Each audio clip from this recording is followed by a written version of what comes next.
Hello everyone, my name is Alex Lowry. Today I'm going to be talking about disabilities. Now there are various different types of disabilities and they affect everybody really differently. Some disabilities are visible and others are not. Now what you might not know just by looking at me is that I actually have a few disabilities myself that may not necessarily be obvious. I have autism, dyspraxia and also ADHD, and these are all neurological conditions that affect my ability to function in my day-to-day life, basically, and they affect the way my brain is wired. Even though I may look like anybody else, I do actually have a lot of challenges that you may not necessarily see at first glance.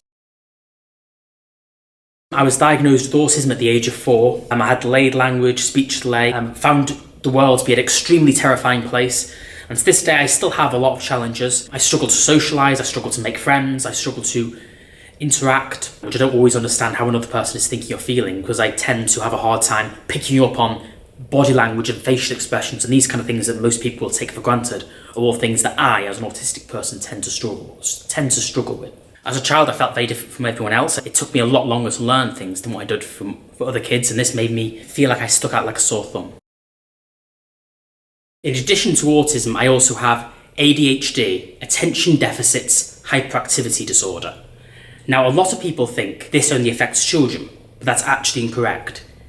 I wasn't diagnosed with ADHD until I was 22 years old, so it was quite a late diagnosis. Basically, ADHD tends to mean that you're very hyperactive and you don't always foresee consequences, you struggle to think ahead and foresee dangers and that kind of thing, and you struggle to focus on things, but you tend to be hyper-focused on other things that are of particular interest, and this very much fits me personally. I really have so much energy.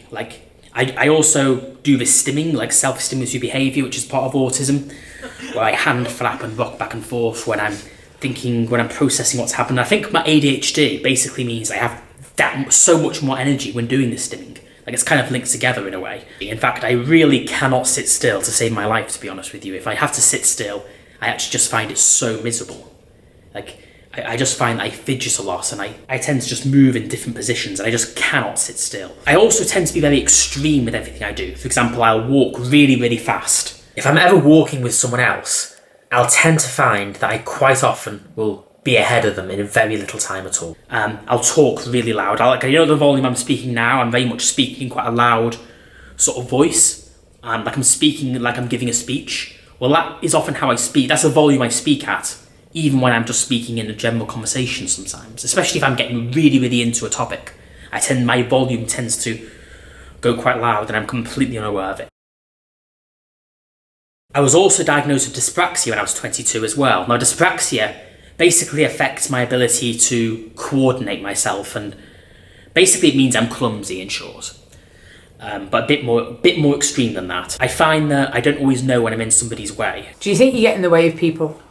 Yeah, I do sometimes, in all honesty. I'm not always aware when I'm in somebody's way. I don't tend to be aware of where my body is in space a lot of the time. I also struggle to carry really heavy things, like a fridge. Even if I had help, I'd struggle to carry a fridge. Because it's not that I'm weak or anything, it's the coordination of it. I find it hard to actually have a firm grip when holding onto it, if you know what I'm saying.